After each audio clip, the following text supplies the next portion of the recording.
আজ তমলুকে বিজেপি প্রার্থী Abhijit Gangopadhyay road show করে মনোনয়নপত্র জমা দিতে চান।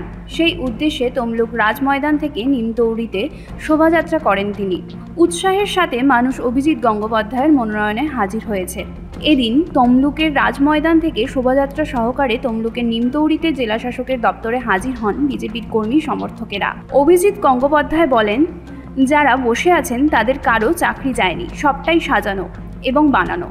তাদের রোল নাম্বারগুলো পারলে জোগাড় করে দেখুন। এরা সবাই তৃণমূল কংগ্রেসের সাজানো লোক।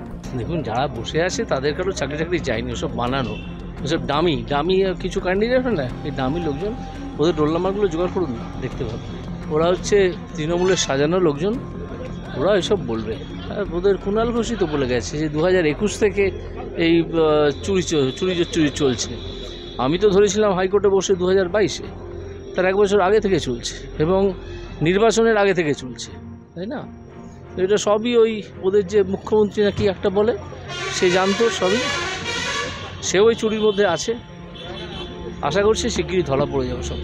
ভারতীয় জনতা পার্টির পক্ষ থেকে 4টি তমলুক লোকসভা কেন্দ্রে ভারতীয় জনতা পার্টির মনোনীত প্রার্থী অভিজিৎ গঙ্গোপাধ্যায়ের সমর্থনে আজকে তমলুকে ঐতিহাসিক তমলুক শহর রাজময়দান থেকে শুভেন্দু অধিকারীর নেতৃত্বে যে মিছিল পরিক্রমা করেছিল এবং সেই কর্মসূচিতে আমাদের প্রার্থী অভিজিৎ গঙ্গোপাধ্যায় ছিলেন।